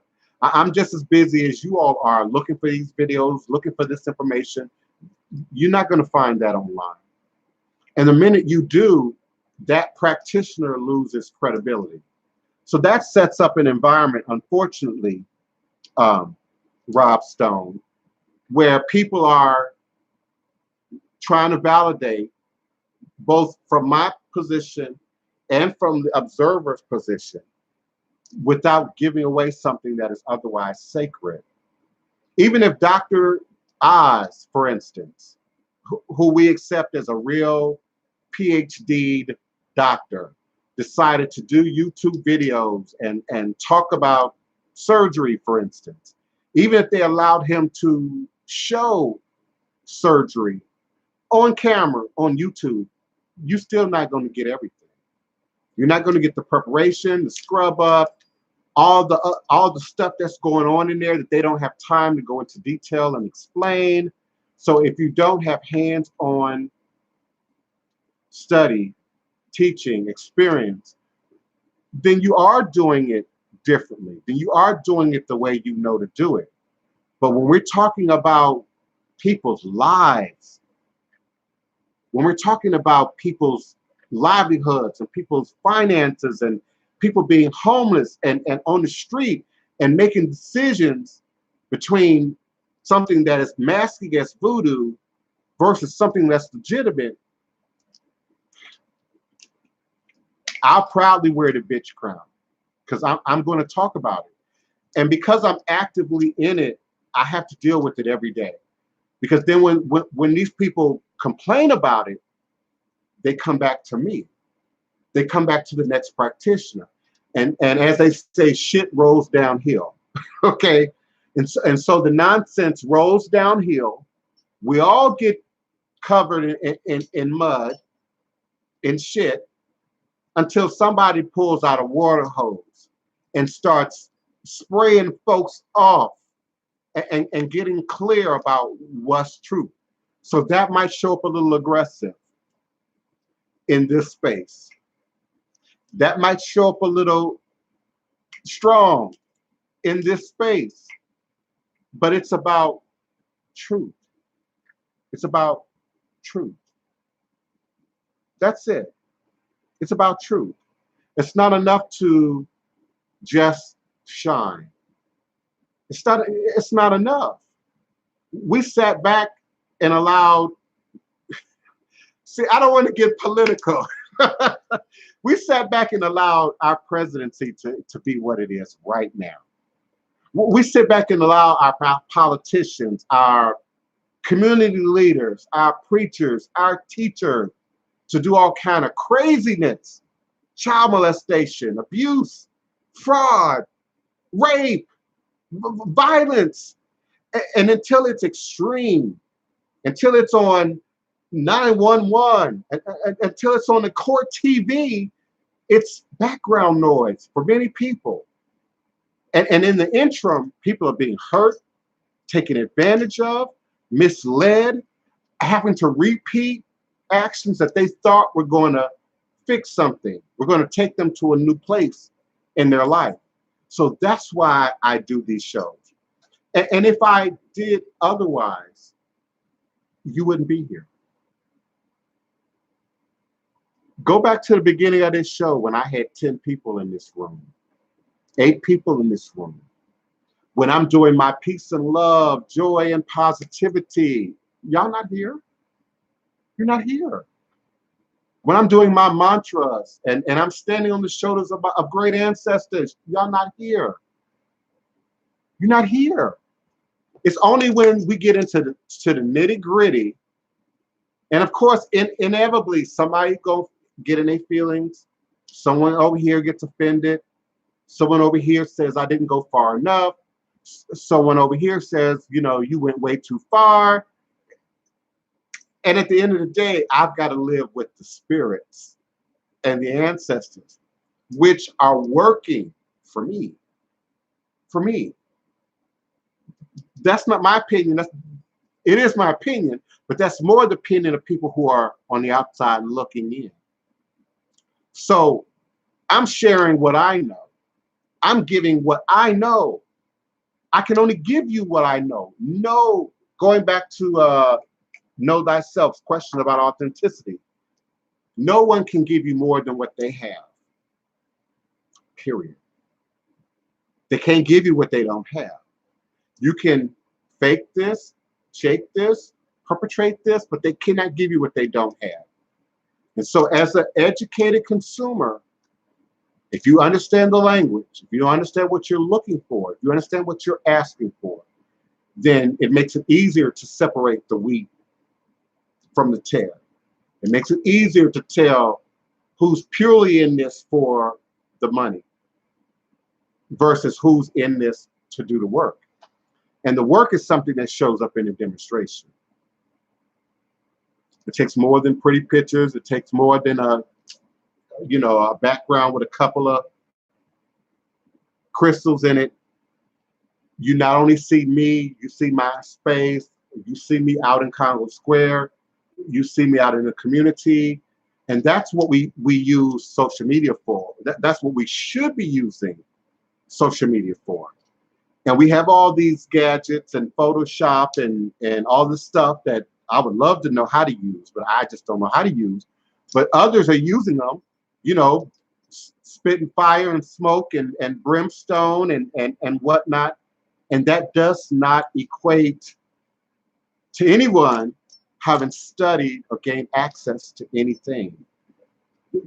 That's all we're trying to say here, Rob. That's it. That's it. And so it's hard for me to even go there without getting into my feelings, because I live this every day. There are aspects of this that the viewer is not going to understand. I get 300 phone calls a day. I get over 800 emails a day. During events like this, Essence Fest, when it's 1 million or more people in the city from out of town, people are constantly at my door. Midnight, 1, 2, 3, 4, 5 o'clock in the morning. They don't care. We just left the cocktail bar. We're a little bit tipsy, but we want our fortunes read. And that is because they see a demonstration in social media by many of us, which gives them the idea that this is easy. Anybody can do it. Thank you, Josh, for being present. I don't want to tell too much of your business, but you've been here. You done lived here. You done been in the temple. You done been in my house. If I'm lying, type he lying in the chat if I'm lying. Okay. And now, since the reality show with Big Frida, the reality show in the UK, Breaking Dad, with the Walsh father and son, with To Tell the Truth last Sunday night, it's overwhelming. It's overwhelming. So I have to address, sometimes in the strongest terms, the shenanigans, because my audience expects me to. My audience expects me to. If I went into a feel-good chant right now and lit a couple of candles, y'all would fall off. This chat box would drop down to less than a dozen. So I'm giving my audience what they want. If I'm entertaining, that's great. Some people find me entertaining. Some people find me just a little bit shady. And some people like that. But that's not why I'm here. I'm not doing it because I have nothing else better to do. I'm not doing it because this is my opportunity to have soapbox and to rant. I can do that here. I can do that in New Orleans. I can go across the street to Congress Square. I can go to the Superdome in the middle of the Essence Fest and do that if that's all I wanted to do. My purpose is to educate, to re-educate, to support, to speak power to truth, to be a demonstration of, but sometimes I have to speak to it. Sometimes I have to speak to it. So authenticating people, places, and things is important. It's important. I'm not shutting anybody down. I'm not, and I said that. I don't know if you were here earlier in the conversation. Have your shops, Have your curio shops and your memorabilia shops and your tourist shops and your novelty shops, but just don't confuse that with the real authentic practice, culture, religion, tradition that is voodoo. And that includes Ifa, Santeria, Lukomi, Palo, Candomblé, Maria Leonza. It includes all of those traditions. People travel all over the world to see culture, in its most authentic form. And then there's people in the background who decide, oh, wow, but that's marketable as a product. That's marketable in a store. Let me move in on that. But there's no infomercials for these shops. There's no Dr. Yo and no, 2-hour infomercials to explain what's happening. So that's why I do what I do. Yeah, now Coco, YouTube tried to block your comment too, but your comment is right on top. It's right on time because it is New Orleans is another reason that I have to speak to it. Because it is New Orleans. People are coming to New Orleans for voodoo. For voodoo. And many people of many cultures, of many ethnicities, of many traditions, of many beliefs capitalize on that. That's a separate thing from the culture, the tradition, the practice, the religion of voodoo. But if the people are confused, somebody has to speak truth to it. If I bought you a box of Popeye's chicken and said, this is Thanksgiving dinner, it's either Thanksgiving dinner or it's not. It's either the real deal or it's not. It's either a look or it's not. That's all I'm saying. And that's what the people want to know. People are still adding to the room. And we're still talking about that same topic. Yes, Coco Monday, it's very irritating. And as a cultural ambassador of the city, I am not anti-tourism. I'm just not. I'm not against the French Quarter. I'm not against, Marie Laveau's and Doctors, Reverend Zombies, and the different tourist locations that utilize that voodoo, hoodoo energy. It gets more complex when, again, listen to me clearly. I'm coming from the perspective of the client. It gets more complex when because I know what people are calling me for. I know why people are emailing me. I know what kind of questions I'm getting. You may not know that, but I'm telling you, crazy, extreme, urgent stuff, the law, jail, pregnancies, abortions. I'm being general, but I'm giving you. So when people are coming at you with those kinds of requests, you can't play no novelty games. Oh, baby, pour this water on it and it'll fix it. You can't do that. Households are being broken up where the husband, the father, the mama, the wife is risking going to prison. And you're sucking dollars from these people with nonsense and doing it under the guise of our tradition. We're not allowed to do that to anything.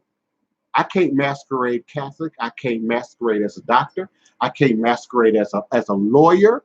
I can't masquerade as a real estate agent. I can't masquerade as a vendor of any kind of food item. If you ain't got the certificates, the education, the background, the proper setup, they shutting you down. So why do we not look at spirituality and religion as the same? Why not? And why does the church still have this huge tax shelter under the guise that they're going to do good, do work in the community? But then when you get down here, at the street level of it, the corner church, the storefront church, the mega church, the evangelical prophets all over the place who are doing their thing, it gets very convoluted. And so somebody's got to speak to it. That's all. Someone has to speak to it. Please, I'm going to end maybe in 10 more minutes. Type your questions that you need me to respond to in all capital letters so that I can respond. Jay Fields, how do you better yourself? That's a great question. Now, all of y'all trying to use profanity now. I'm not going to announce every time YouTube flags your comment, but a lot of y'all's comments are being flagged. Cosmic, I'm allowing comments that are relative. It's just like TV. You can use profanity on TV if it's relevant, not gratuitous, not gratuitous. So when we start using the words and you know, gratuitously, then it's a problem. And YouTube, you all may not know that, starts flagging the chat. So just be careful about your profanity. I'm not anti-profanity, but it forces me to have to stop and read what's being said and clear it. But you can better yourself. That's a great question. I'm going to start with me, Jay Fields, because that's the best way I can respond. I can't tell you something feels good. I can't sell you something remedial. I can only give you what I got, what I've done, what worked for me. The more you know about me and my situation, my scenario, my life, the greater respect people tend to have for Voodoo. Read my mama's 3 books, read my sister Wapani's 3 books. You'll get a better understanding of what I've survived and what I continue to survive. Just pick any number of reasons why some of you hate me. It's the very reason that I survived. And I survived even that. So better yourself, start with yourself.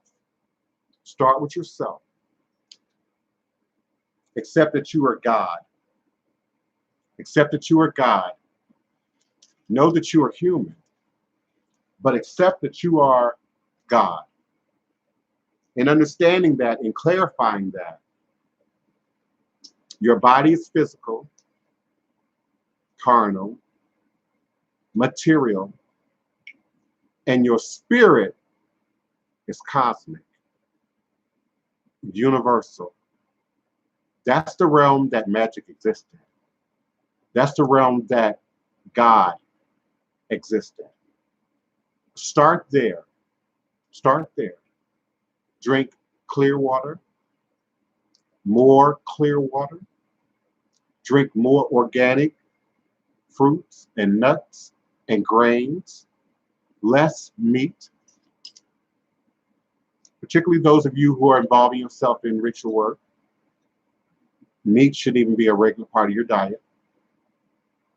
Get clean physically. Because if you backed up with shit, that's all that's coming out in terms of material, spiritual manifestation. Start there. Breathe. Learn to sit and breathe. Learn to meditate. Get in contact with your mind, your feelings.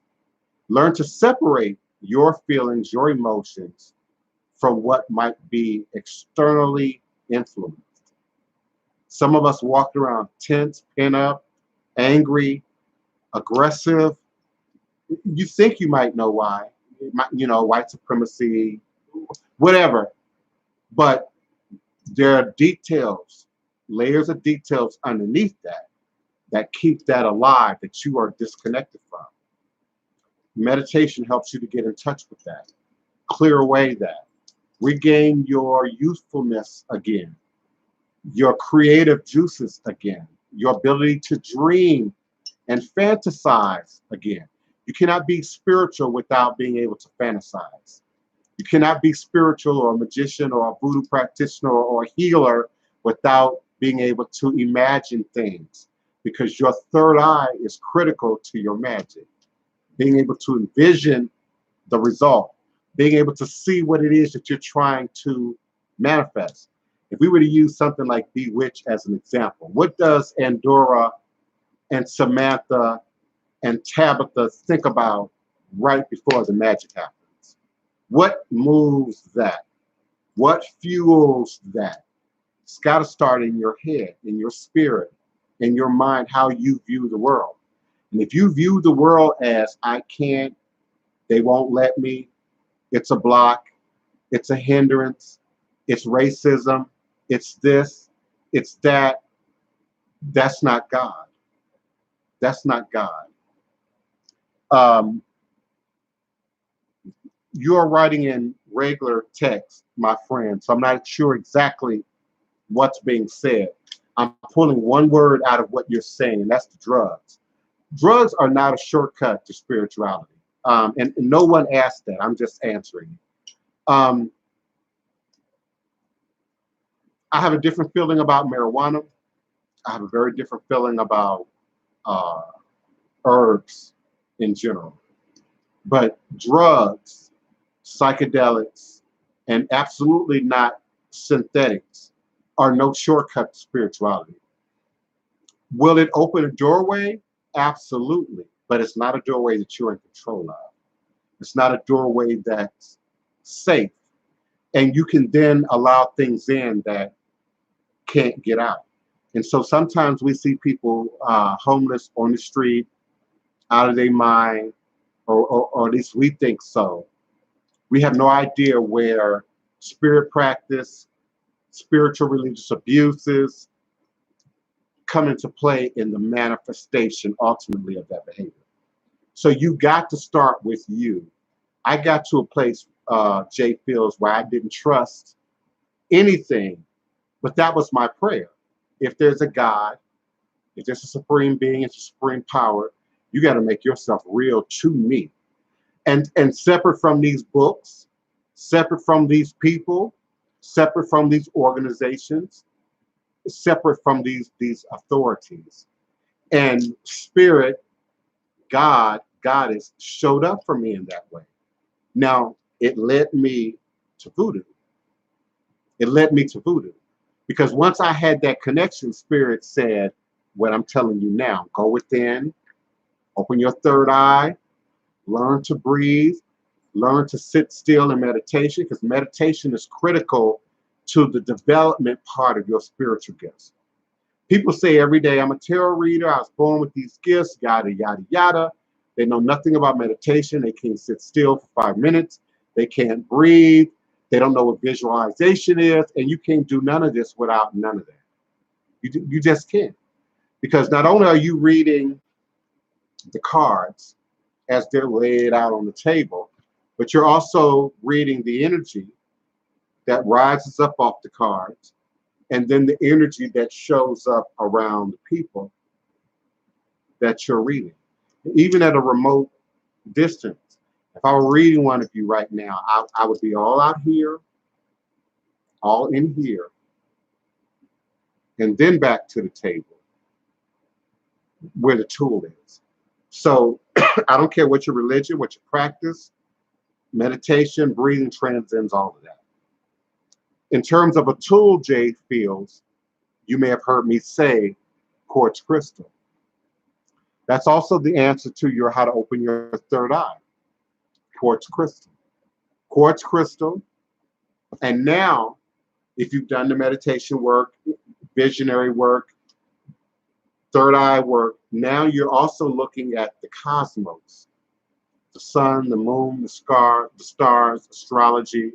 And it's not just like seeing the night sky, but it's about being aware of the night sky, even while you're in the midst of your ritual, your divination, your work, and then how that then plays into what's manifesting.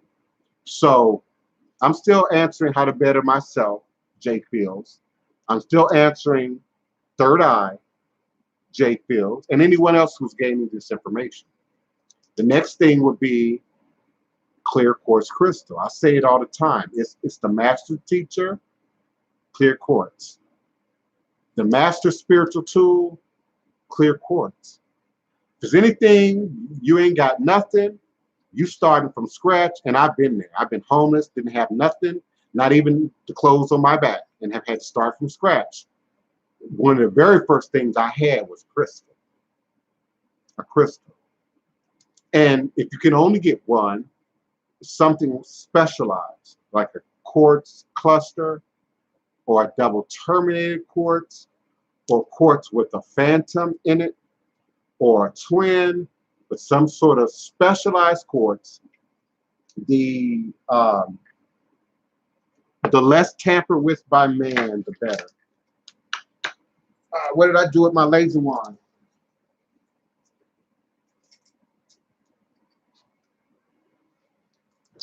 Oh, I can use this. This is a twin. It's got 2 ports. 2 crystals grow, merged, decided to grow together out of the ground. This is called a twin. It's just a big one. And many of you are talking about love and relationships and partnerships and marriages and business arrangements. You need a twin. Now, as I move this into light, you see it's got many other points on it. This is what I call specialized quartz.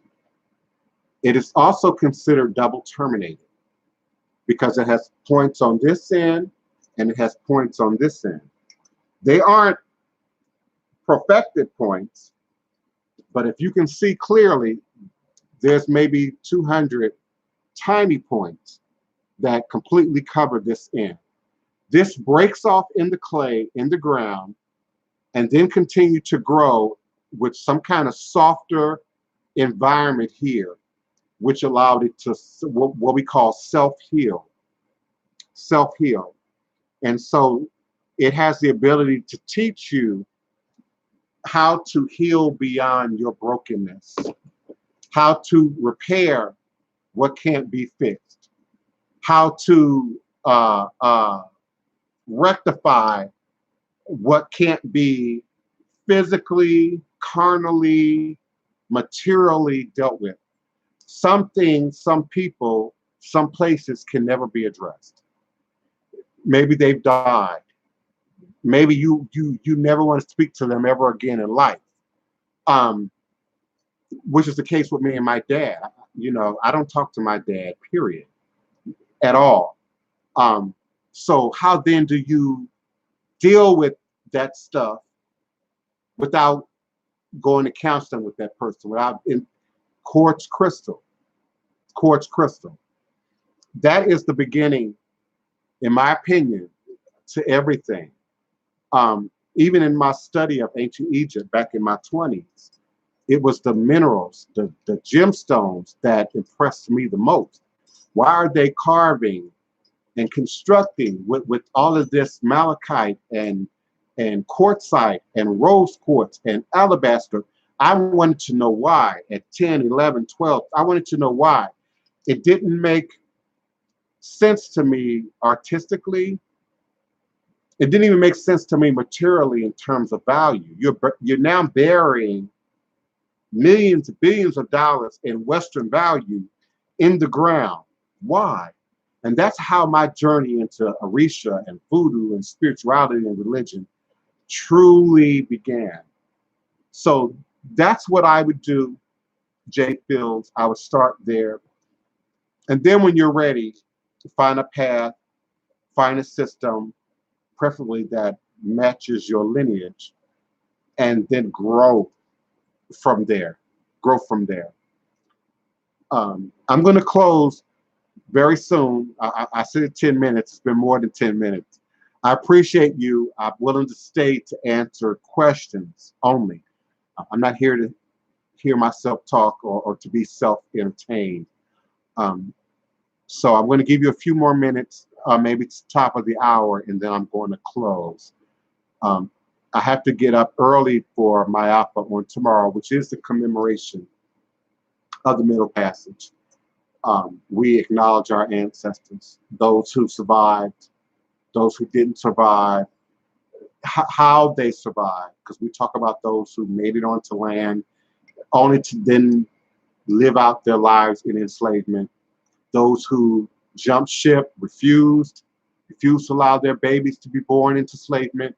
We acknowledge those spirits, those ancestors, those people on Mayaka every first Saturday in July here in New Orleans in Congo Square. Congo Square, many of you know, is my front yard, my backyard. It's right across the street. I can throw a can of a paint across the street and hit, the park. So it's not only my life, my lifestyle, my reason for being, it's the very environment in which I exist in.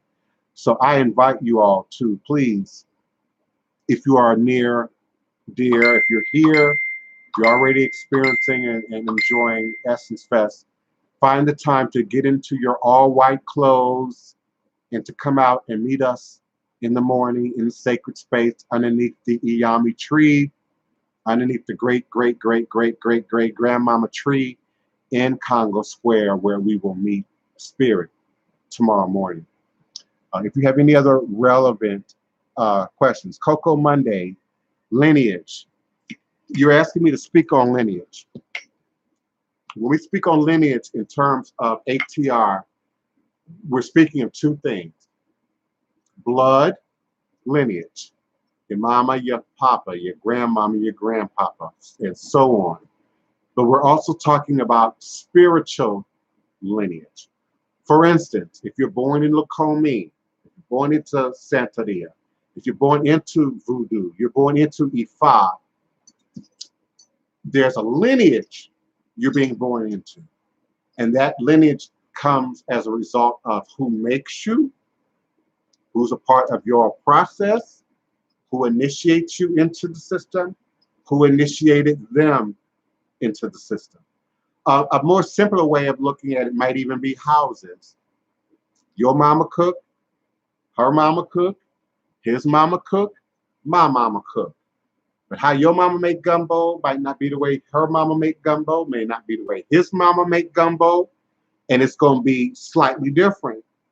But there are certain dynamics that have to go into the pot for it to be gumbo. If it ain't got no okra in it, it ain't gumbo. The word for okra is gumbo, okay? So if it ain't no okra in it, it ain't gumbo.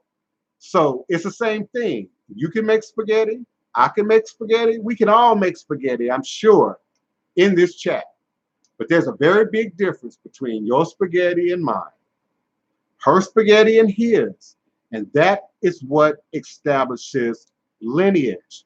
So people who are saying, I'm doing my thing, I'm doing it my way, I'm doing it how I feel, I'm just led by spirit, are not operating in lineage. You're operating on what you feel.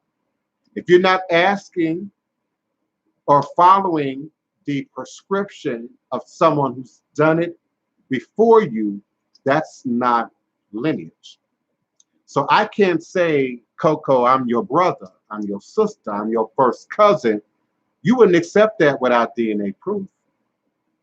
I can't say, hey, Stacy, can I come live with y'all for a while? I can't say, Rob, I'm your cousin, let me move in. You don't look at me like I'm crazy. Now, if I said, hey, I'm knock, I'm in need, I realize you don't know me, are you willing to help me? That's what churches do. Come as you are. The doors of the church are now open. All extend the hand of fellowship. You shake everybody's hand.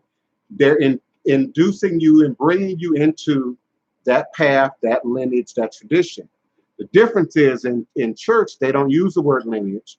They say denomination. What denomination are you? To say you sanctified, to say you holiness is a general term. To say you Kojic is specific. To say you Church of God in Christ, to say you versus Church of our Lord and Savior Jesus Christ is specific. And if you don't know anything about that religion, that tradition, those doctrines, you have no idea what I just said.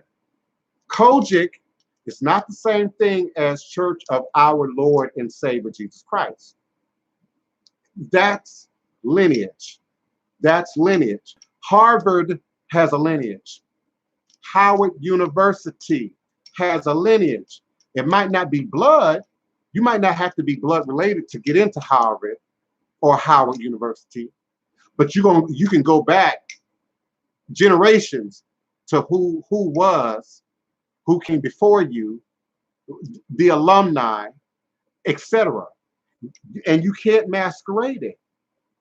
I can't say I'm a proud graduate of Howard University, get on TV and say that, sell a service and say that, have you build confidence in me based on that, and then it not be true.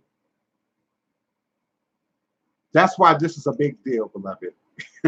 That's why we spend 2 hours talking about this, because it's a big deal. And we cannot do it in any other arena.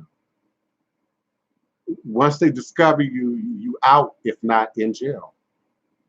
You can't say I'm a proud graduate of Harvard University and applied for a high-paying job and get away with it. Because when you get caught, you're going to be held to the fire. That's lineage. Lineage even determines what we say and how we spell something. So a person of a particular lineage might say Aboru, Aboye, Aboshishe, Ashe. A person of a different lineage might say Bulu, Bula, Bukipsi, Elasti. I just said the exact same thing, just in a different lineage, different language. And often when we talk about lineage, it can be identified by language, by symbol, by practice. It's a certain way to put a pot together that is uniquely Lukomi. There's a certain way to put a pot together that is uniquely Nago, West African, Nigeria-based Ifa. Very specific, very specific. And lineages cannot be perpetrated. I mean, people do it, but they don't get away with it. But people expect us to allow it to happen in spirituality and religion. And I can't open up an Episcopal church tomorrow and claim to be an Episcopal minister. Jesus called me to be an Episcopal minister if I ain't never studied nowhere Episcopalian and can't be legitimized. Another word close to lineage, beloved, is legitimacy. Legitimize. So that is the source of lineage as it relates to religions and spirits and practices. Okay, I mean, don't retract it. I'm not a Coptic Christian. I don't know who he's asking that about. And in terms of your retracted homosexual questions, people are born homosexual. You can't be made homosexual, programmed homosexual, turned out homosexual, forced into homosexual, any more than you can be turned out heterosexual, made into a straight, reprogrammed into a heterosexual, none of the above. So as it relates to spirit practice, religious practice, I don't know that it's for anybody to condone or not condone, any more than it is for me to condone you being a male or a female, any more than it is for me to condone you being black or white coming to me. My place as a voodoo practitioner is not to condone anything. My place is to teach, to share a renewal, a revival of authentic voodoo practice. In terms of authentic voodoo practice, homophobia doesn't exist there. In terms of indigenous Africa, homophobia didn't exist there. You brought that there. Colonists brought that there. Missionaries brought that there. Islamists brought that there. That didn't exist in the indigenous world. So, I mean, I appreciate you retracting your question. It wasn't too bad, was it? I didn't fire and brimstone. I didn't eat you alive. So you didn't have to retract it. Please give me your next questions, your next comments. You find your lineage. Again, if you understood what I just said in two ways, you got to have DNA work done, which is something that is unique to my house. And if any other houses are doing it now, I would like to take credit for being the first to do that in this modern context. When I started this, meaning being online, back in 2005, Hurricane Katrina, the idea of DNA wasn't even on the map, really. I'm not even quite sure Ancestry.com was even well known, if even in operation then. Before technology, all we had was divination to determine lineage, DNA, or what was said, what's passed down to you. Now we can validate it with DNA. We still use divination. There's still practices within the tradition that we use to confirm ancestral connection. But the DNA, in my opinion, just further gives it hardcore, concrete proof, documentation that we can work with to further validate a person's lineage. Because again, maybe you missed that part of the show, that part of the conversation. Without clarity of your lineage, you can't really operate in ATR truthfully. People can adopt Yoruba as their tradition, but if you're not Yoruba, it's no different than me adopting Nordic gods and claiming to be, you know, a Eurocentric practitioner of old world European deities. So lineage is complicated, but not hard to find, not hard to distinguish.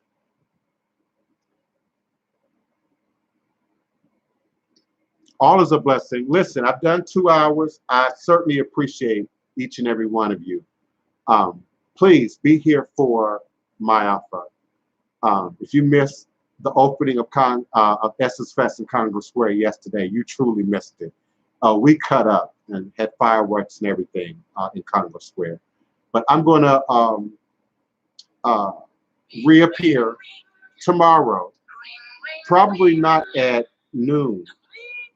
Now, I may broadcast live straight from my office, but that's going to be either early in the day, 7, 8, 9, 10 o'clock in the morning, or I'm going to videotape it and then upload it later in the day. So don't expect a 12 noon U.S. Central Standard Time broadcast tomorrow. But I will do live broadcast tomorrow, and I will upload video tomorrow as it relates to my offer and the commemoration of the Middle Passage. If you don't know, shame on you. Get off of here right now and Google Middle Passage, the Middle Passage, slavery. Bring yourself up to date. There's no harm in not knowing. I'll just give you the keywords to research and find out what Mayaka is and why that's such a big deal. Thank you, Priestess, for being present. Thank you, Joshua, Brother Joshua, for being present. Uncle Glenn, Chris. I still think you're my nephew, but I'm not sure. Coco Monday, Candace, everybody who I can see or not see, Ashna, Michelle. Thank you to all my regular participants for being present, even when I'm not here. You all are looking out for me, and I certainly appreciate that. I'm always grateful for my pit bulls and my watchdogs, Bow Wow. Y'all don't play, and I appreciate that. No shenanigans in social media, no shenanigans in Twitter and Instagram, because we're putting out fires before they become forest fires. And we're going to eliminate any pathways for continued appropriation, bastardization, misuse, miseducation about who we are, what our traditions are, and what we stand on and what we believe in. I'm truly grateful for each and every one of you. Please, if you felt like sending an offer, sending a donation, do it through PayPal me. I believe it's www.paypal.me, M-E, / the THE, Divine, DIVINE, Prince, PRINCE. I have to spell it. I just do. If people can spell Prince with 2 C's and y'all think it's me, and spell Divine with 2 N's and y'all think it's me, then I have to spell it every time. And that's how I accept donations, offerings, and begin work. Until next time, until tomorrow, all is truly and indeed a blessing. I'm grateful for each and every one of you for being present. Thank you for your support. Thank you for supporting To Tell the Truth. If you missed it, it's on my YouTube channel, the whole 10-minute segment of the Voodoo Chief, King, and leader of New Orleans Voodoo on To Tell the Truth. I certainly am grateful for that opportunity. Thank you, Mama Doris. Thank you, Anthony Anderson. Thank you, ABC Television, for the opportunity. Now we're moving on to the next thing. There's always the next thing. Thank you, Horn Brothers, Carla Osario. Thank you, Brazil. Brazil is coming. Don't forget, we'll be going to Brazil in the next 6 months. All is truly and indeed a blessing. Respect the voodoo. Respect the voodoo. Respect the voodoo. Respect the voodoo. That's what you do. Respect the voodoo.